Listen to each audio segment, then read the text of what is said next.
Jadi yang namanya kualitas daging, kualitas bahan baku, kualitas servis, itu semuanya harus kita nomor satukan. Nah, karena kualitasnya sudah terjamin, maka tamu akan selalu kembali dan akan selalu datang dan akan selalu menikmati. Nah, dan saya punya steakhouse pun juga bukan yang harganya high premium. Saya memberikan kualitas high premium dengan harga yang medium. Gitu. Maka dari itu pada tahun 2020 pas terjadinya COVID melanda Indonesia, salah satu steakhouse atau restoran yang bisa survive, alhamdulillah adalah steak industry.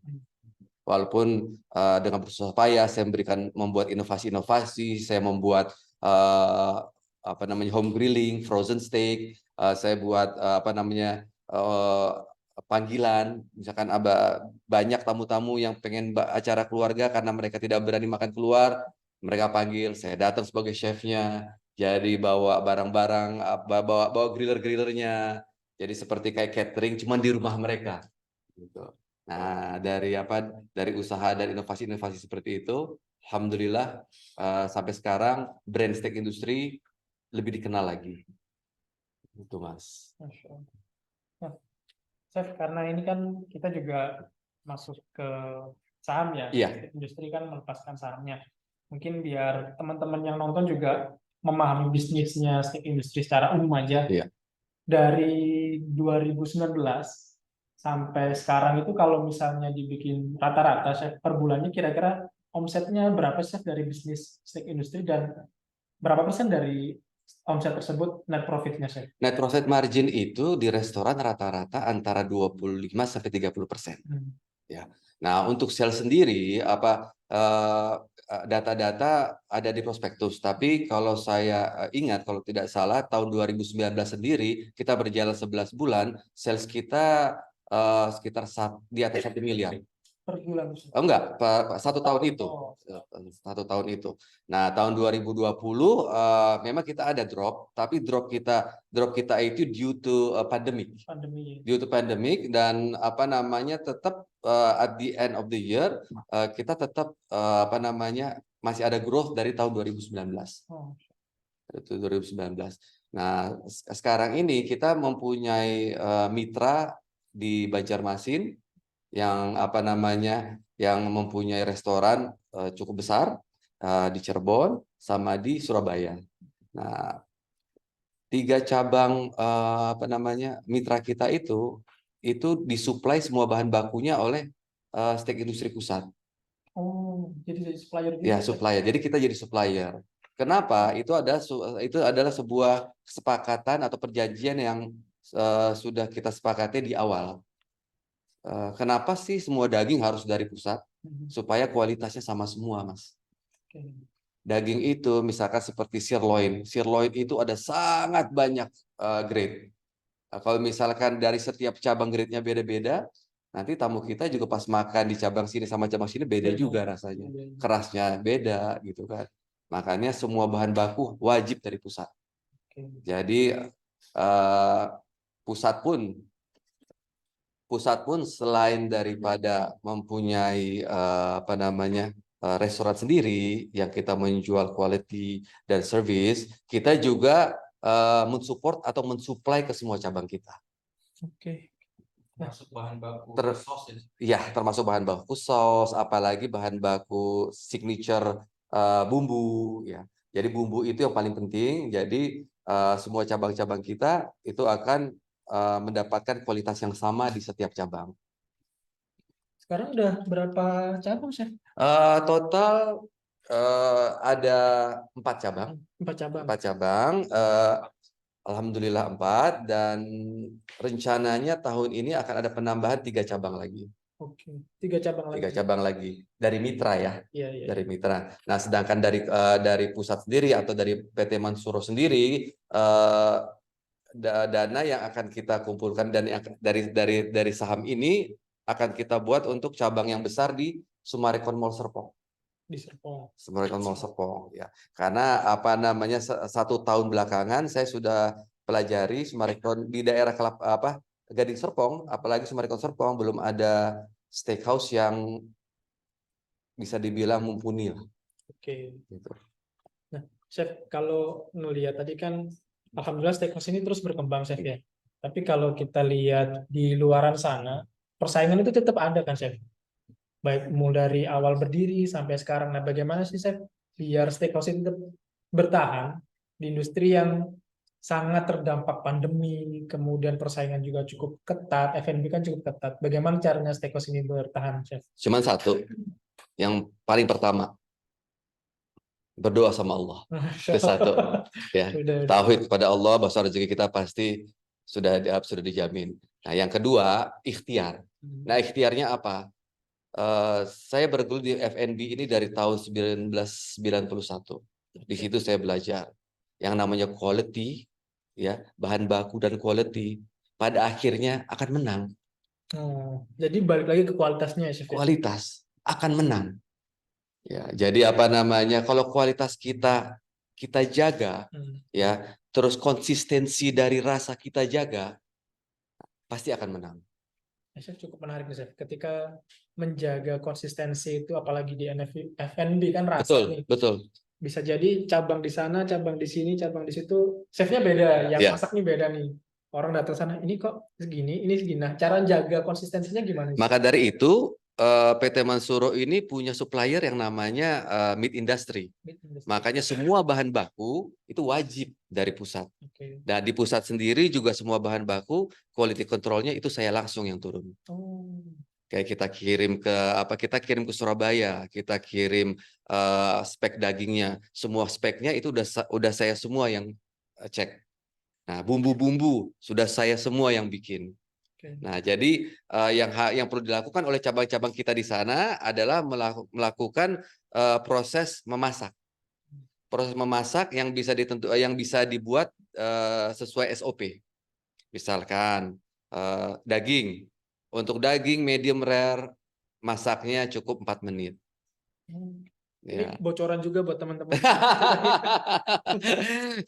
Cukup 4 menit dikasih bumbu yang sudah kita siapkan apa namanya setengah tablespoon each side. Nah, setengah tablespoon sudah catat dulu. Tapi bumbunya kan nggak punya, Mas. Ya. Nah, dan harus dimasak di tingkat panas grillernya 240 derajat Celcius. Memastikan panasnya segitu di griller itu kan juga. Iya, itu kan udah ada alatnya. Nah, jadi sebenarnya hanya perlu di training cukup 1 minggu. Karena semua bahan baku, semua bumbu, semua yang rumit udah saya siapkan. Memang saya siapkan seperti itu supaya pada akhirnya nanti di semua cabang saya di Indonesia, misalkan ada banyak dan tempatnya jauh-jauh, itu nanti kualitas makanan, kualitas rasa sama semua. Mungkin kita tinggal membuatkan instruksi yang harus dilakukan pertama kali oleh chef yang apa aja. Mereka tinggal mengikuti. Betul sekali, Mas Gal. Betul sekali. Nah, mungkin saya izin tanya chef terkait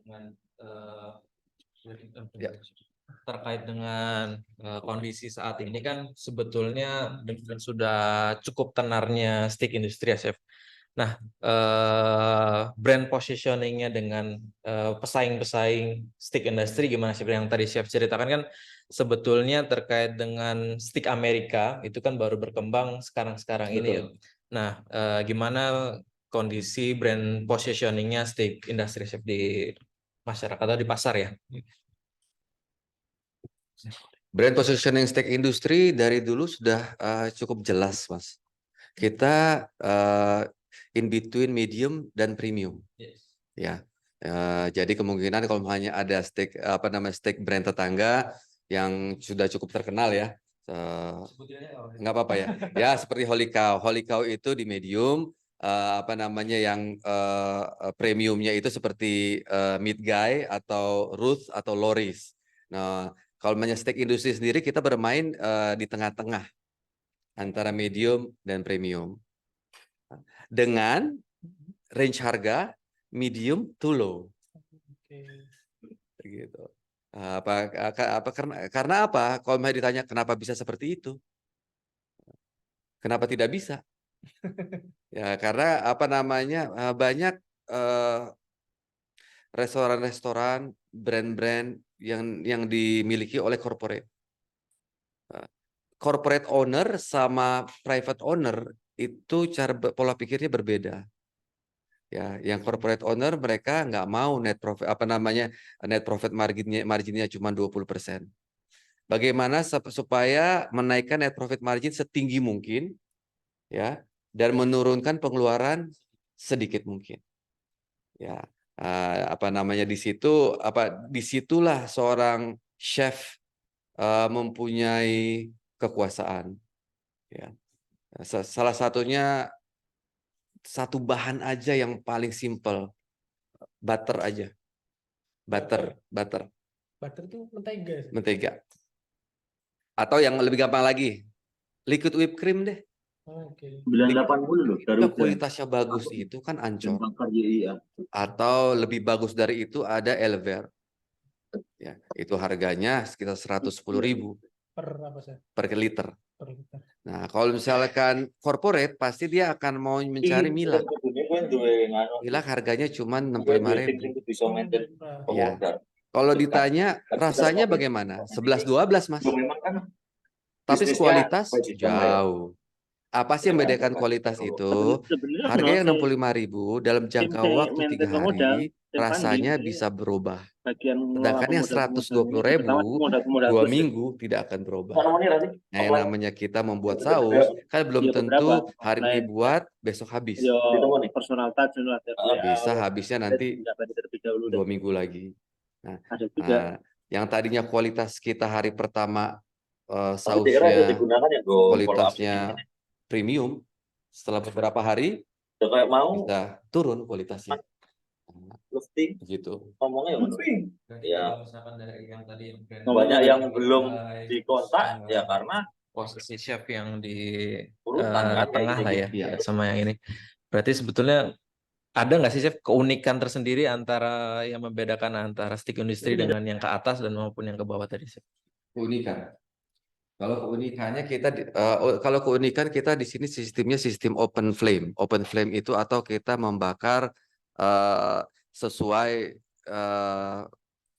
pertama kali diciptakannya steak oleh orang Indian American yang diperkenalkan kepada para koboi-koboi.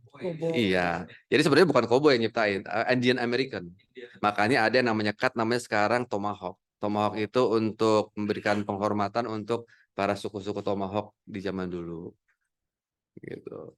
Nah, jadi kalau steak industri itu selalu melakukan open flame. Open flame itu atau dibakar di atas api. Ya, jadi kita benar-benar American raw grill teknik. Gitu. Oh, berarti bisa jadi yang lain itu di oven hanya dipanaskan gitu ya, chef? Ada beberapa yang jadi teknik grill itu sekarang banyak. Ada teknik grill di atas arang, ada teknik grill di atas cast iron. Nah, ada juga teknik reverse sear. Reverse sear itu dua kali di atas cast iron, habis itu di oven gitu. Jadi sekarang banyak macam. Tapi yang saya pelajarin yang back to the original itu yang paling enak. Oke, jadi yang open fire. Open fire, ya, gitu. Meat fresh, ya. Terus di open fire. Dikasih bumbu, di open fire, ya, dan dimatangkan di open fire. Menarik ini ya kalau udah masalah masak-memasak. Sebenarnya saya jujur, saya beberapa tadi yang disebutkan masalah whipped cream nggak ngerti. Tapi sepertinya cukup seru ya kalau udah ngomongin makanan udah bisa bertahan dan kualitasnya bagus. Nah, Chef, kita balik lagi ke bisnis nih, Chef. Ya. Kalau di PT Mansuro sendiri atau steak industry ini seperti apa sih, Chef, ke depannya kan akan menerbitkan saham. Ya, ya sudah menerbitkan saham. Jadi ini buat teman-teman juga yang sedang menyaksikan saat ini, alhamdulillah PT Mansuro Kuliner Nusantara menerbitkan saham dengan kode STIK yang memberikan penawaran proyeksi ROI itu 7,7% hingga 34% per tahunnya. Betul. Seperti itu. Nah, bagaimana sih Chef caranya biar bisa mencapai proyek tersebut? Strategi seperti apa yang akan dilakukan oleh PT Mansuroh Kuliner Nusantara ini, Chef? Strategi yang akan kita lakukan tidak jauh berbeda dengan yang setelah kita lakukan selama 5 tahun terakhir. Tetapi kebetulan untuk kedepannya ini memang kita sudah ada calon cabang yang akan buka, di mana itu akan masuk menjadi revenue kembali. Akan ada penambahan revenue dari cabang yang akan buka. Nah, apa namanya begitu juga untuk cabang yang dimiliki oleh PT Mansuroh sendiri, yang cabang besar nanti akan kita buka di mall. Ya, otomatis apa namanya strategi untuk pemasarannya seperti yang zaman sekarang selalu dilakukan oleh pemasaran masa kini, yaitu kita dengan bekerja sama dengan online kreator, konten kreator, dengan food blogger, dan dan memberikan inovasi-inovasi menu-menu baru. Sangat banyak menu-menu baru yang di Indonesia itu belum ada. Oke. Karena apa? Belum ada karena memang potongan dagingnya juga belum ada yang ngerti cara motongnya. Nah, jadi sebenarnya banyak. Jadi yang namanya steakhouse itu sebenarnya sangat luas. Nah, steakhouse itu ada yang bukan hanya daging saja, bukan hanya daging dimasak atau digrill, dipanggang, tapi daging itu diasapi selama 18 jam. Terus daging direbus, habis itu di oven, jadilah dia corn beef. Nah, jadi sebenarnya sangat banyak banget. Nah, kalau istilahnya apa sih daging yang diasap itu? Smoke brisket. Smoke brisket. Iya, smoke brisket. Bisa buat takjil itu, Chef. Oh, bisa. Bisa. Kenyang banget habis itu. Takjilnya kebanyakan. Ya, jadi kalau misalkan untuk strategi ke depan, tentunya juga selain kita ingin mengukuhkan perusahaan supplier daging bumbu dan daging beku, dan dana ini akan kita alokasikan untuk membiayai atau membeli peralatan-peralatan yang kita butuhkan. Ya. Peralatan yang kita butuhkan, karena nanti kalau hanya memang kita sudah mempunyai peralatan itu, kita sendiri juga sudah bisa memotong daging dari one whole cow. Ya, satu sapi itu kita langsung potong sendiri, yang akan menekan pengeluaran. Tentunya kalau hanya kita beli daging satu ekor sapi langsung, daripada kita beli yang sudah terpotong, harganya akan jauh lebih murah. Makanya kita membutuhkan dana ini untuk membeli peralatan, untuk membeli peralatan yang mumpuni, ya, untuk supply daging tadi, gitu kan. Dan tentunya juga di supplier daging ini juga kita akan masuk ke pasar-pasar online seperti Tokopedia. Termasuk juga mereka hotel, iya, itu sudah pasti. Itu sudah pasti. Ya, kita akan buka toko di Tokopedia dan Shopee, itu sudah pasti. Terus kita juga akan buka toko di beberapa titik-titik yang strategis, ya, untuk mencapai end usernya retail.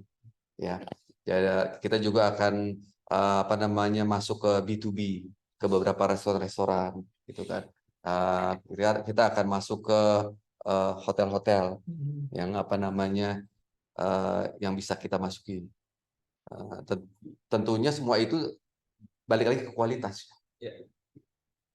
Berarti tadi terkait meat industry yang rencananya akan kita coba dorong ya. Berarti kan tadi membuka peluang kita bisa mendapatkan daging yang berkualitas dengan harga yang lebih murah, mungkin di pasaran juga bisa lebih murah. Betul. Makanya itu menjadi peluang bisnisnya steak industry untuk masuk ke horeca-horeca atau juga bidang-bidang restoran, hotel atau juga yang lain. Betul. Dan itu salah satu alasan kenapa harga-harga di steak industri walaupun dagingnya premium, harganya bisa lebih ekonomis, lebih terjangkau. Karena kita juga self supply. Ya, PT Mansuroh ini self supply ke restoran-restoran kita. Gitu. Oke, keren. Nah, ini saya mengingatkan lagi kembali buat teman-teman Shafikers yang menyaksikan. Jadi, alhamdulillah saat ini kita sedang melakukan public expose kepada PT Mansuroh Kuliner Nusantara yang menawarkan saham yang saat ini teman-teman Shafikers bisa berinvestasi, tapi syaratnya harus daftar dulu, kemudian lakukan KYC, jadi lengkapi data-datanya, kemudian bisa cek saham dari STIK yang menawarkan proyeksi ROI 7,7% sampai 34,20% per tahunnya. Nah, buat teman-teman Shafikers yang menyaksikan baik lewat Zoom maupun Instagram, punya pertanyaan terkait sahamnya atau perusahaannya, atau mungkin langsung tanya bocoran resep ke Chef Hamid yang mungkin tidak diberikan, bisa tanya langsung lewat komentar, baik Zoom maupun Instagram. Nanti insya Allah kita coba tanyakan ke beliau secara langsung. Nah, kita lanjut lagi, Chef. Tadi saya sempat kepikiran tentang ini juga nih, Chef. Kalau kita ngomongin F&B ya, kan tadi persaingan udah, kemudian rencana ke depan udah. Nah, yang menarik kalau dari Syafiq ini kan kita SCF Syariah. Yang diperhatikan bukan sisi bisnis aja, tapi dari sisi syariah. Mungkin saya tanyanya ke Mas Galih nih. Kemarin waktu menganalisis PT Mansuroh ini bagaimana? Dari sisi syariahnya apakah sudah terpenuhi atau mungkin ada catatan-catatan atau seperti apa? Mungkin dari Mas Galih bisa cerita dari Nanti bisa Chef Hamid. ditambahkan juga mungkin. Oh iya benar, verifikasi seperti itu. Syukran Mas Wira.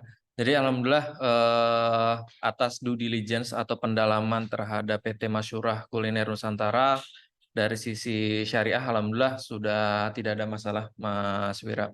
Lalu alhamdulillah dari izin alhamdulillah sudah MUI semua, lalu juga terkait dengan perjanjian kerjasama dengan distributornya stick industri juga alhamdulillah memang beberapa ada catatan, namun sudah kita sesuaikan atau sudah kita revisi terkait dengan perjanjian tersebut, dan alhamdulillah atas perjanjian tersebut sudah disetujui oleh kedua belah pihak.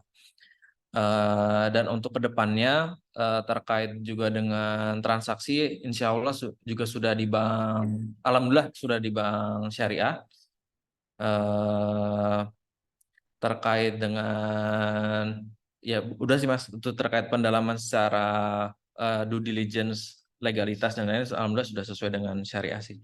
Mungkin dari Chef Hamid bisa menambahkan terkait dengan perjalanan selama ini ya Chef, terkait permodalannya yang selama ini. Karena saya yang posting kan Mas di Instagram itu ada satu poin yang cukup menarik, yaitu perkembangan dari stick industry ini tanpa utang riba. Nah, itu mungkin bisa sedikit cerita, Chef, karena di Syafiq ini kan kita sangat selektif untuk menerbitkan saham, terutama yang berhubungan dengan keuangannya nih, Chef.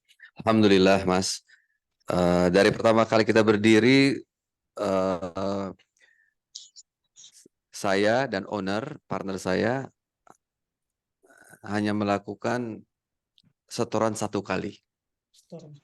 Nah, selebihnya itu kita kumpulkan dari keuntungan per bulan. Ya, begitu juga dengan bahan baku. Saya lebih suka cash and carry kepada supplier daripada minta tempo 2 minggu, 3 minggu. Karena saya merasa tempo itu tidak ada gunanya juga. Pada akhirnya juga kita bayar juga, gitu kan. Mendingan waktu awal-awal kita buka 2019, daging datang, daging sampai, saya bayar, udah nggak ada utang. Nah, kita jual ke tamu, kita jual daging yang sudah kita punya, yang sudah hak milik kita. Insya Allah berkah, gitu kan. Daripada kita ngejual daging yang kita utangin, kan jatuhnya kan seru juga ya. Ini tamu makan, tapi ini daging belum lunas karena masih akhir bulan kita bayarnya, gitu kan. Nah, apa namanya? Yang terbaik adalah ya kita lunasin. Sampai sekarang sudah berjalan 5 tahun, selalu seperti itu. Walaupun sangat banyak supplier kami yang menyatakan, Chef, kenapa harus bayar pas COD? Kan bisa akhir bulan, gitu kan. Saya tetap bersikeras, enggak, daging datang kita bayarkan. Karena kita nggak mau ada yang namanya hutang dalam bisnis. Gitu. Alhamdulillah sampai sekarang tidak ada hutang, apalagi riba. Jadi dari awal berdiri sampai saat ini alhamdulillah. Iya, kita zero debt. Masya. Nah, ini mungkin bisa jadi pertimbangan ya buat teman-teman Syafiker semua yang menyaksikan. Kapan lagi ya, insya Allah bisa dibilang langka ada sebuah perusahaan di masa kini itu yang zero debt, apalagi utang riba gitu ya Chef ya. Dan alhamdulillah nggak cuman bertahan, bisa terus berkembang. Cabangnya nambah, terus Alhamdulillah. pengunjung pun juga bertambah. Kalau boleh tahu nih Chef, setiap hari itu berapa banyak visitornya Chef? Oh, kalau Kira-kira rata-rata gitu. kalau weekend ya, kalau weekend itu sekitar weekend itu berarti Sabtu dan Ahad ya. Iya, Itu rata-rata per hari sekitar 50 sampai 60. sehari. Iya, Buka jam berapa Chef? kita jam 12 sampai jam 10 malam. Ramai juga. Ya. Jadi kalau hanya Senin sampai Jumat karena kita lokasinya di perumahan, eh, itu bisa dibilang tamu-tamu baru mulai rame pada maghrib. Karena mungkin tamu-tamu yang datang itu yang kerja di Jakarta, Oke. gitu kan, Buka puasa gitu Chef. buka puasa gitu kan. Ini kalau saya ngomong sebelum bulan Ramadan. Iya. Gitu. Kalau bulan Ramadan ini ya udah pasti karena kita bukanya sendiri juga baru jam 4 kan. Oh iya. Kita baru serve ke tamu pas buka puasa. Ada beberapa tamu yang coba-coba masuk minta di serve sebelum buka puasa, kita nggak kasih. Oh. Gitu. Ya, jadi kita baru serve on open fasting time. Gitu. Tapi kalau tamu datang jam 4:30 mau duduk dulu ngabuburit, silakan tafadhol. Kalau saya Berarti boleh ngabuburit di sana ya Chef ya? boleh ngabuburit. Alangkah baiknya kalau ngabuburitnya sambil baca Quran. Masya Allah. Biar lebih berkah lagi ya. Iya. Oke. Yaitu beberapa obrolan kita bareng Chef Hamid, teman-teman Chef Fikir. Jadi kalau ada yang ingin ditanyakan, baik melalui Zoom maupun melalui Instagram, kami persilahkan. Tidak usah ragu-ragu lagi ya. Coba kita cek dulu.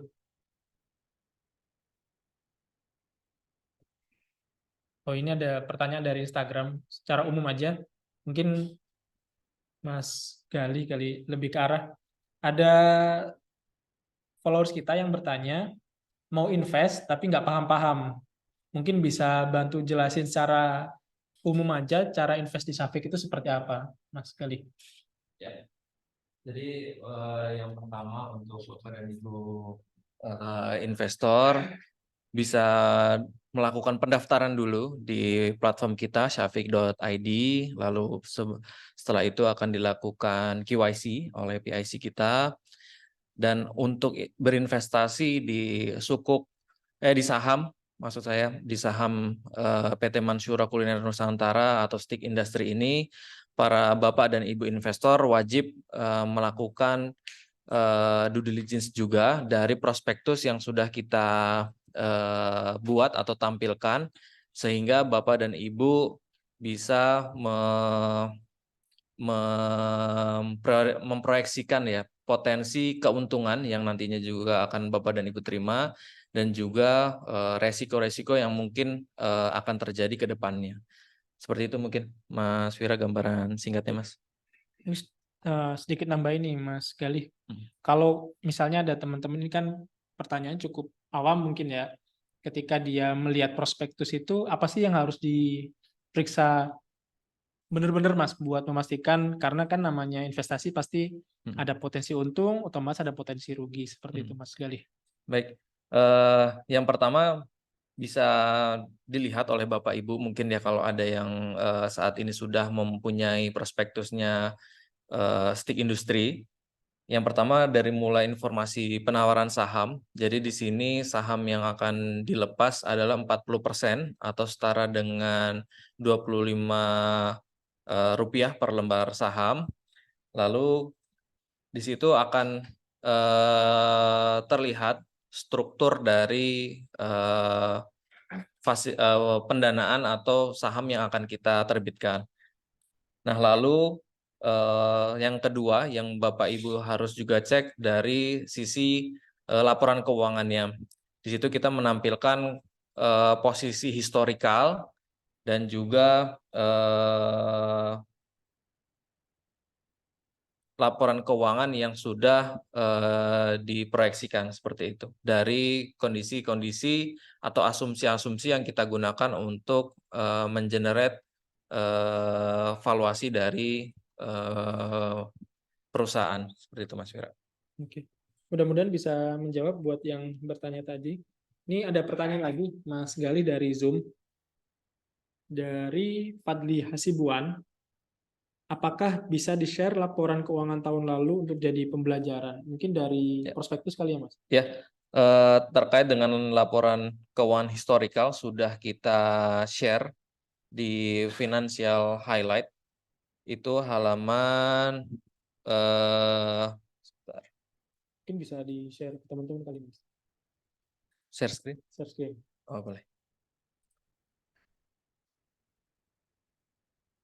Boleh host dibantu untuk ini. Tolong host dibantu.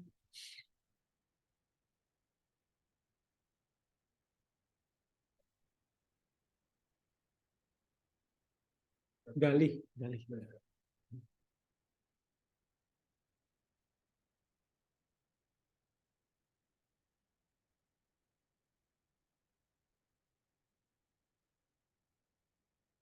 Nah, mungkin sudah terlihat di layar Zoom Bapak Ibu semua.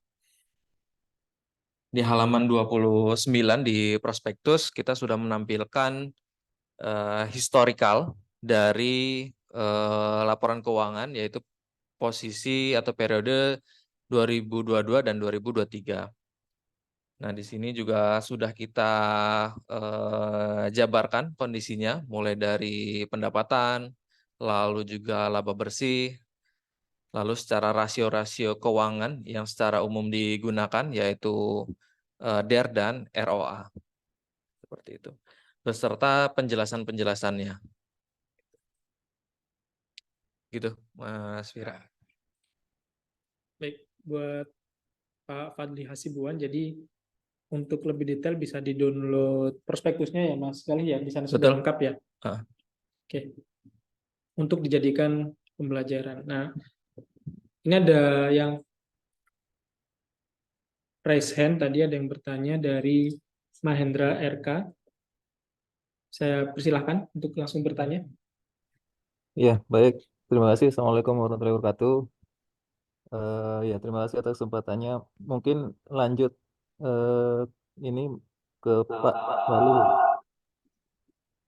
ke prospektus di bagian struktur permodalan Belum kedengaran di situ. 48 dan selanjutnya ya sampai 50 ya atau 51.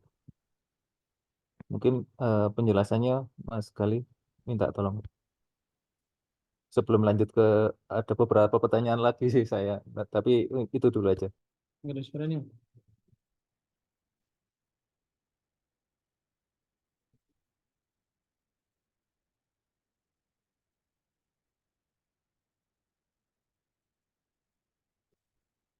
Ya.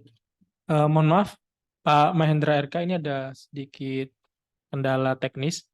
Suaranya tidak muncul di kami, jadi mungkin bisa diulang kembali pertanyaannya. Sebentar kami cek ulang. Oh ya, baik. Apakah Silakan. sudah? Sudah muncul Pak Mahendra. Oke, baik. Eh iya, sebenarnya saya ada beberapa pertanyaan ya. Sebelumnya terima kasih sudah diberikan kesempatan untuk bertanya. Eh tapi ini ada beberapa pertanyaan, tapi yang utama mungkin ke Pak Gali dulu terkait dengan struktur permodalan yang ada disampaikan di prospektus halaman 48 sampai mungkin 50 atau 51 ya. Eh, nah, di situ kan ada pembagian kondisi permodalannya, nanti kita akan ada beberapa persen gitu ya. Nah, itu mungkin bisa dijelaskan Pak Gali, saya belum paham terlalu detail ya. Baik, Pak. Izin saya jelaskan ya, Pak, untuk yang halaman 48 ya, Pak, skema saham ya, Pak. Jadi untuk awal memang PT ini dibentuk tahun 2024. Nah, pada saat awal dibentuk, setoran modal yang dilakukan oleh Pak Oki selaku komisaris dan Chef Hamid total berjumlah 50 juta rupiah. Nah, atas setoran modal tersebut kita coba lakukan inventarisir terkait dengan aset-asetnya. Nah, lalu terkumpul kurang lebih 1,2 miliaran yang dimana atas aset tersebut nantinya juga akan dilakukan penyetoran modal tambahan. Nah, lalu atas setoran modal tersebut kita lakukan valuasi. Nah, atas valuasi yang kita lakukan, timbullah nilai perusahaan di kurang lebih di 13 miliar. Nah, lalu kembali ke sahamnya, kita lakukan stock split, Pak Mahendra, atas saham existing tadi yang nilainya masing-masing berarti nilainya 25 juta dengan valuasi yang tadi setelah kita lakukan, sehingga masing-masing memiliki saham di 600 juta. Nah, atas kondisi tersebut lalu kita lakukan penjualan atau penerbitan saham baru, di mana saham atau jumlah lembarnya ya, maaf, jumlah lembarnya yang di halaman 50 di prospektus, yang tadinya jumlah sahamnya 600 lembar, 600 ya betul 600 juta lembar. Nah, sekarang 150 juta lembar untuk masing-masing Pak Chef Hamid dan Pak Oki, lalu ditambahkan saham masyarakat sebesar 200 juta lembar saham. Sehingga total keseluruhan saham yang akan dijual lembarnya berjumlah 500 juta. Nah, atas saham masyarakat yang 200 juta tadi itu setara dengan atau kita jual dengan harga Rp25, sehingga dana yang nantinya akan terkumpul dari masyarakat adalah sebesar 5 miliar. Nah, atas tadi yang valuasi yang kita coba buat kurang lebih di 13 miliar, 5 miliar itu setara dengan 40% dari keseluruhan nilai perusahaan. Seperti itu, Pak Mahendra. Oke, baik, terima kasih Pak Khalil penjelasannya. Mungkin nanti akan saya baca lebih detail lagi ya, karena baru sekilas bacanya. Ya mungkin pertanyaan selanjutnya nih, yang saham ditawarkan berarti kan 5 miliar dengan minimal pengumpulan dananya 2,5 miliar. Nah, mungkin ini pertanyaan ke Chef Hamid ya. Jika nanti sampai tenggat 28 hari berakhir tidak terpenuhi, nah nanti seperti apa dana yang akan digunakan? Di prospektus kan ada tiga ini ya, apa rencana pendanaan ketika dana didapatkan itu akan digunakan untuk branch utama, kemudian branch pelebaran pembukaan outlet di Summarecon Mall Serpong dan Mid Industri. Nah, ketika tidak terpenuhi, itu nanti mana yang akan diprioritaskan dan mana yang akan di-cut gitu. Oke, baik Bapak, terima kasih. Saya akan coba menjawab. Jika dana tidak terpenuhi sesuai penjualan sebesar 5 miliar, yang pertama prioritas itu sudah pasti mid industry dulu. Itu yang nomor satu. Karena apa? Karena itu adalah core bisnis kita di mana kita bisa mendapatkan HPP yang lebih rendah. Ya, begitu juga di mid industry ini adalah usaha yang sudah bisa menghasilkan dari hari pertama, Pak. Karena sekarang pun juga mid industry ini sudah supply selama beberapa tahun ke cabang-cabang kita. Nah, jadi yang akan kita perkuat yang pertama adalah mid industry dulu. Kita membeli peralatan, kita mempersiapkan workshopnya, kita mempersiapkan infrastrukturnya, agar kita bisa mempersiapkan pembelian daging dalam jumlah besar, kita bisa membeli impor daging dalam jumlah yang bisa mendapatkan kita diskon yang cukup besar. Nah, karena dari nilai diskon yang cukup besar itu akan membuat kita punya net profit margin atau HPP kita juga sangat baik di end usernya, di restorannya. Begitu juga modal kita untuk berjualan di Horeca, modal kita berjualan untuk di restoran-restoran yang lain, kita akan mendapatkan net profit yang jauh lebih bagus. Nah, setelah itu tentunya akan kita perbaiki adalah cabang yang di Bintaro. Kita akan upgrade kita punya kualitas yang di Bintaro agar tamu jauh lebih nyaman. Itulah rencana yang akan saya laksanakan jika memang hanya keluar di minimum amount, yaitu di 2,5 miliar, Pak.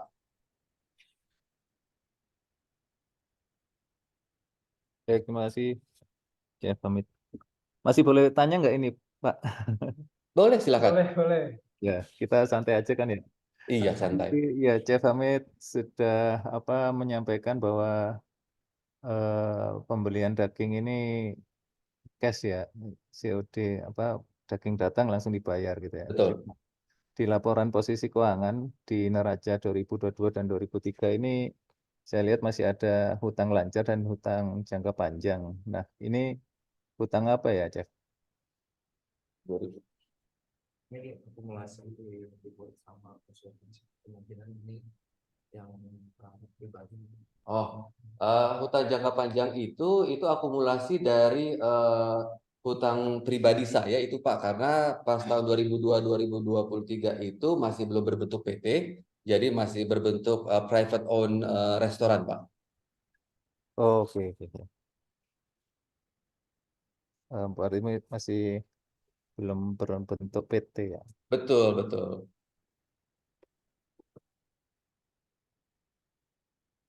Oke. Ya. Ya, tadi disampaikan juga positioningnya ini kan berarti di harga medium low, tapi taste-nya mencoba di taste medium high gitu ya. Betul, Pak. Bisa dijelaskan ya, apa maksudnya yang pernah saya cicipi kan ini Holiko ya.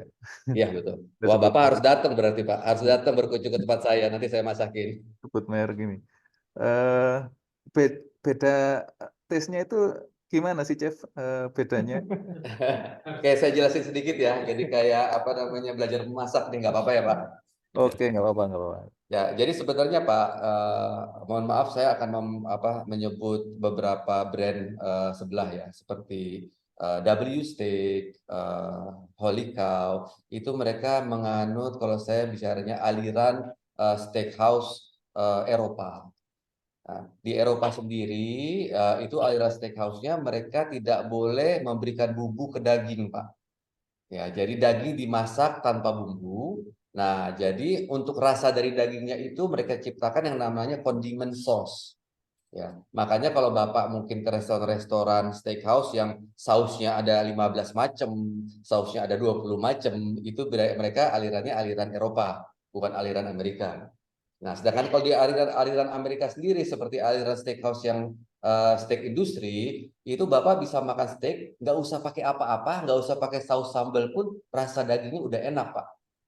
Ya, karena apa? Karena memang di American steak itu kita tidak menjual saus, tapi kita menjual daging, yaitu steak. Jadi dan untuk bumbu sendiri kita memang bumbu yang kita pakai itu signature yang memang sudah dibuat oleh individual chef di Amerika. Itu ada yang namanya Herb Master, itu setiap chef itu punya signature bumbu yang rahasia. Nah, makanya setiap makanan atau setiap steakhouse di Amerika, walaupun jaraknya hanya 200 meter, tapi sama-sama ramai. Karena rasanya akan berbeda, gitu. Ke steakhouse ini kita mendapatkan rasa herbs yang spicy. Ke sini kita mendapatkan rasa herbs yang gurih. Ya, jadi memang di setiap steakhouse di Amerika sendiri pun punya rasa atau signature yang berbeda-beda. Nah, untuk balik lagi, kenapa saya bisa mengatakan di steak industri itu untuk kualitasnya medium high end, untuk harganya medium low. Karena apa? Karena daging yang kita dapatkan itu dari supplier kita sendiri atau kita sendiri yang mensuplai, Pak. Nah, misalkan contohnya, kalau saya beli 1 kilo sirloin di pasaran yang premium, itu harganya sudah 780.000 per kilo. Nah, karena saya sudah bekerja sama dengan importir atau ibaratnya saya numpang lah, gitu, digendong sama importir, saya ikut juga pesan impor dari Amerika, walaupun jumlahnya tidak besar. Nah, saya bisa dapat yang tadinya harganya 780.000 per kilo, saya bisa dapat harganya jadi 470.000 per kilo. Jauh, ya. Jauh, Pak. Nah, perbedaan itulah yang bisa saya bermain di harga, Pak. Yang misalkan di restoran lain satu porsinya 500.000, di tempat saya satu porsinya bisa 270.000. Separuh, hampir separuh. Hampir separuh, gitu, Pak. Begitu, Bapak. Mungkin Oke, baik, Chef. Tapi ini ya, Chef, ini kan dagingnya udah pasti impor kan ya, dan Ya. untuk perizinan impornya selama ini aman kan ya, Chef? Alhamdulillah aman, karena kebetulan meat industry PT Monsuro itu kita tidak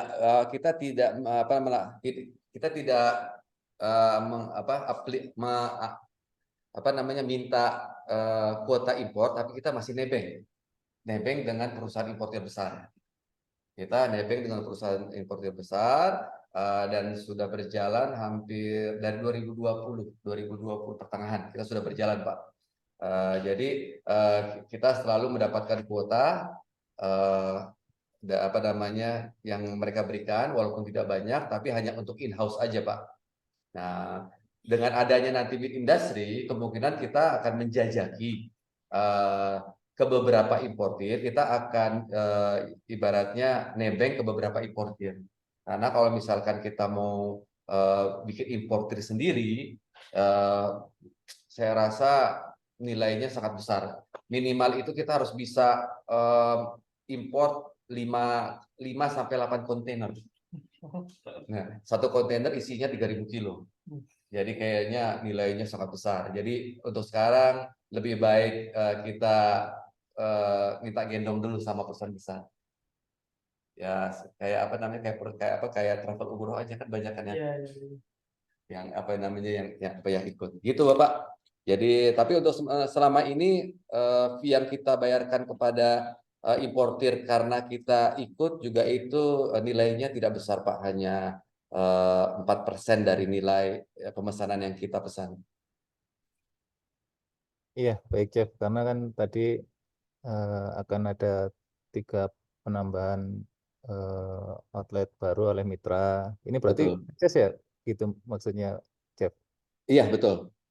Iya, terus nambah akan membesarkan meat industrinya, pasti kan Betul.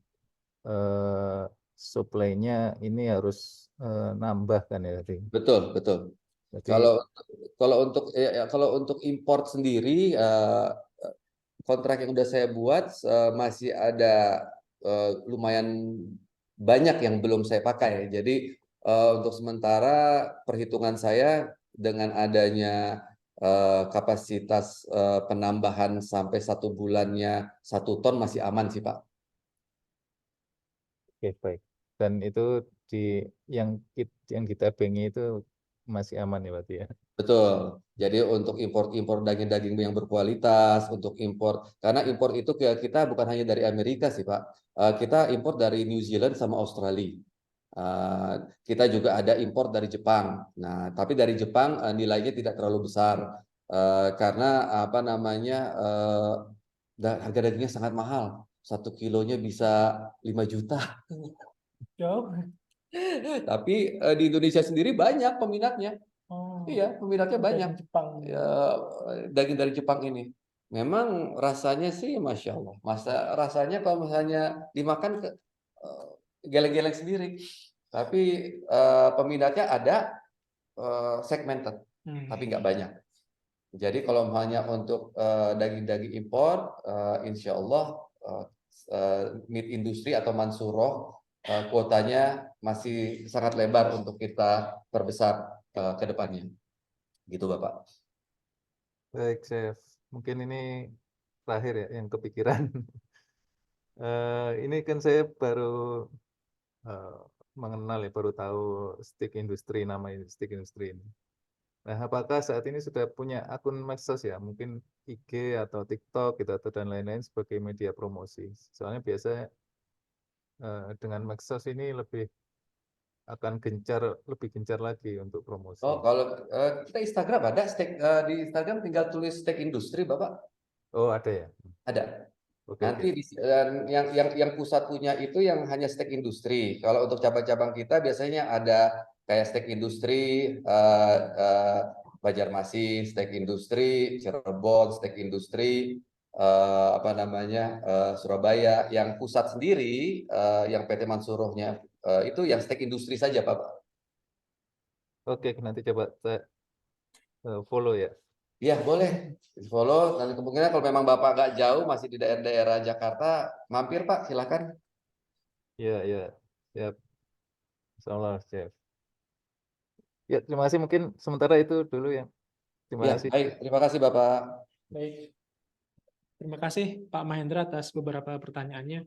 Mungkin saran juga nih, kan tadi ada Pak Fadli Hasibuan yang insya Allah Chef Sabtu besok mau coba berkunjung Ya, Masya Allah. dan Semoga nyobain bisa steak bertemu. industri di Bintaro, yang di Bintaro. Ya, semoga bisa bertemu dengan saya. Iya. Nah, Pak Mahendra mungkin juga bisa Pak main-main ke steak industrinya nih. Nah, Chef, ini ada beberapa pertanyaan lagi, mungkin kita batasi sampai jam 5.15 ya. Boleh. Yang pertama tadi mungkin melanjutkan pertanyaan penjelasan terkait steak import. Ini ada pertanyaan dari Instagram yang bertanya bagaimana cara memaintenance harga steak jika harga daging dan nilai tukar dolar itu naik turun, Chef. Oke.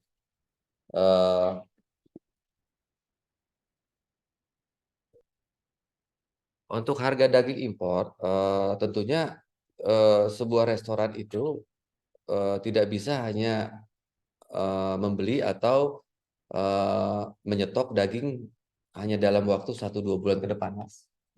Jadi di steak industri sendiri pun juga untuk setiap item daging kita itu mempunyai stok untuk minimal 6-7 bulan ke depan. Ya, kalau untuk daging-daging impor, ya. Karena daging-daging impor ini selalu bertumpu dengan harga dolar. Ya, selalu bertumpu dengan harga dolar. Satu lagi, dari importir sendiri atau dari luar negeri sendiri itu pun juga mereka mempunyai harga bervariasi. Jadi misalkan kita ke Amerika sendiri, kita ke Fresno, kita ambil ke peternakannya, sama kita ambil dari peternakan A ke peternakan B, itu harga bisa berbeda.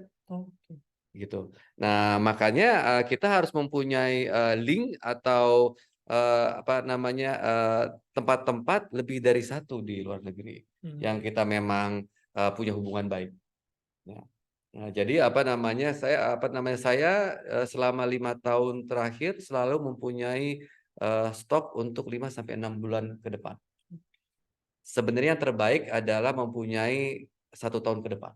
Karena daging itu kalau di frozen di minus 25 derajat bisa bertahan sampai 2 tahun. Oh, 2 tahun. Ya, jadi aman. Ya, itu guna untuk mencari safe mode-nya atau cara aman stok daging impor. Karena kalau kita hanya mempunyai 1 bulan ke depan, tiba-tiba dolarnya bulan depan naik 10%. Nah, harga makanan kita, harga steak kita kalau kita nggak naik, kita net profit margin kita kegerus, gitu kan? Kegerus. Jadi memang kita harus mempunyai stok atau di master kitchen saya biasanya setiap item premium itu kita ada Delmonico Denver, kita ada tenderloin prime, kita ada ribeye, kita punya sirloin, kita punya oyster blade, kita punya ram cap atau picanha. Itu 6 bulan ke depan sudah kita persiapkan. Oke. Gitu. Termasuk untuk supply ke cabang-cabang ya sih. Termasuk untuk supply ke cabang-cabang. Justru itu yang paling penting. Jangan sampai pasokannya berkurang di cabang. Ya, makanya kalau hanya di makanya di kita punya freezer itu bertonton tuh isinya gitu kan. Karena kita memang harus cari amannya di situ gitu. Karena justru itu core-nya dari bisnis steak industri ini.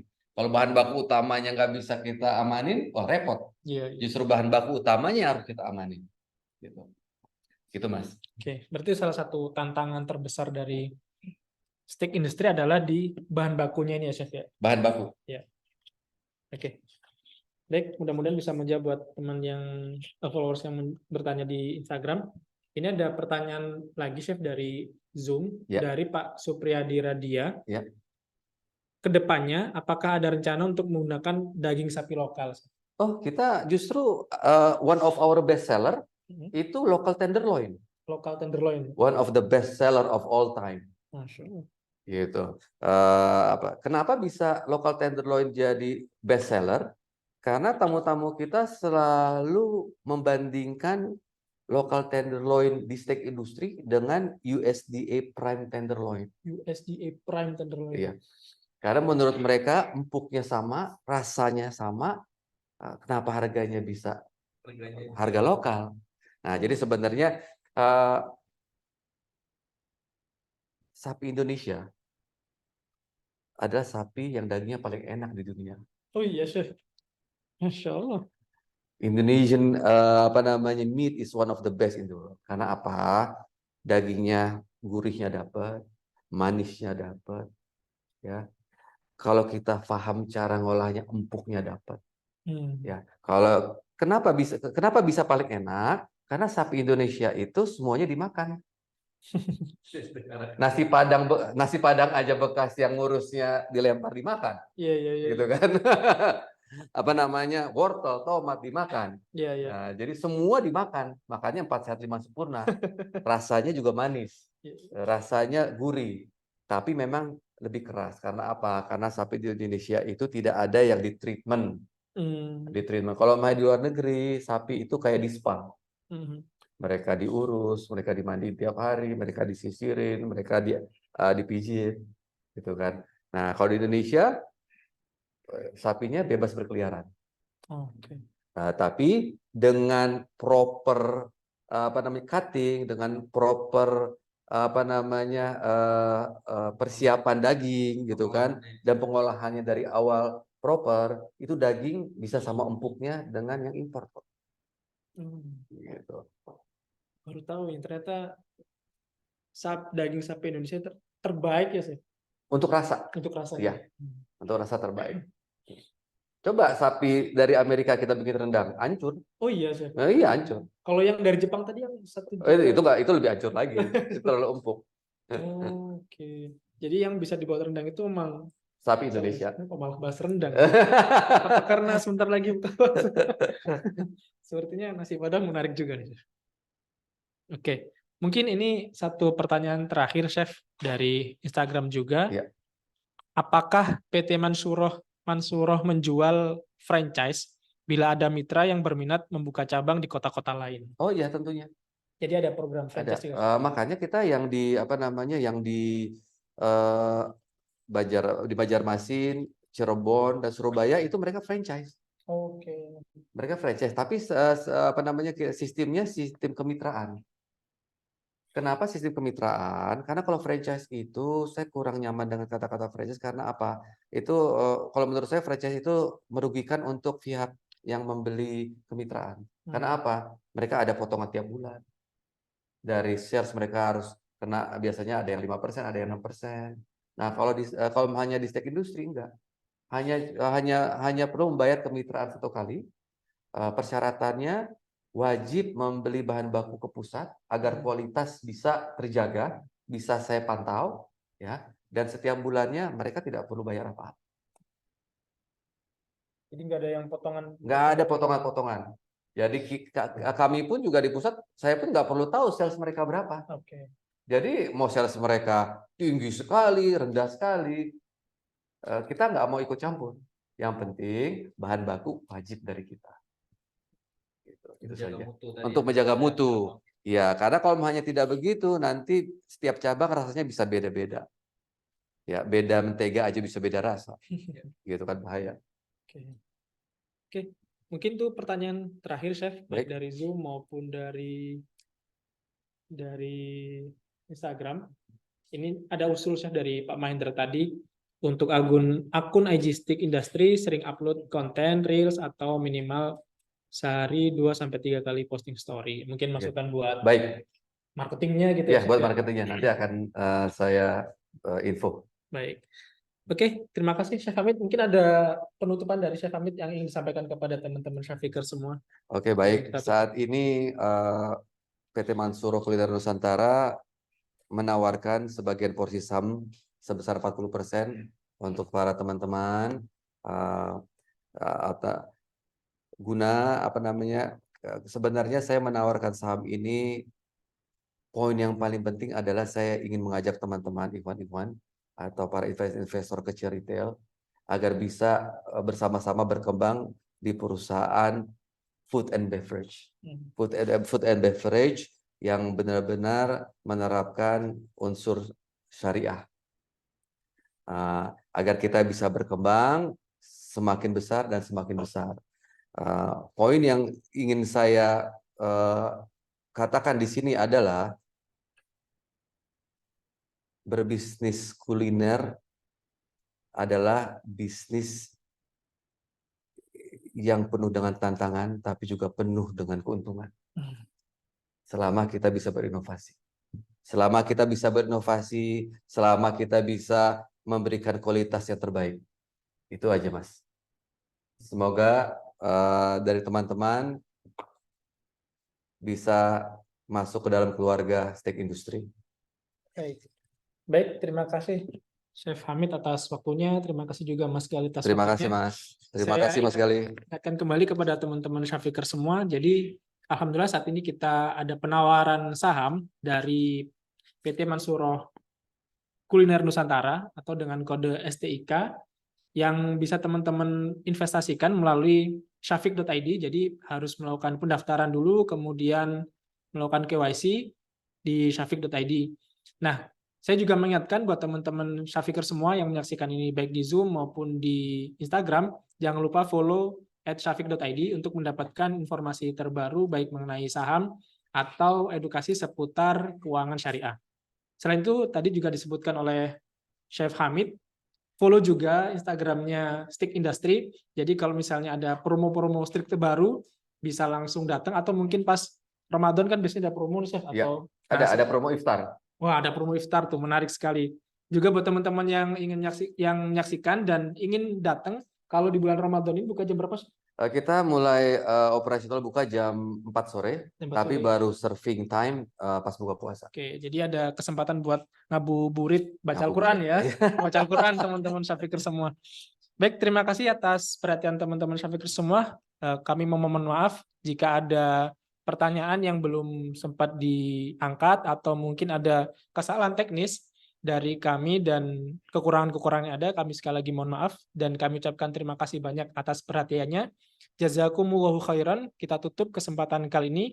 Wassallallahu nabiyina Muhammad. Subhanakallahumma bihamdika asyhadu an la ilaha illa anta astaghfiruka wa atubu ilaik. Assalamualaikum warahmatullahi wabarakatuh. Waalaikumsalam warahmatullahi wabarakatuh.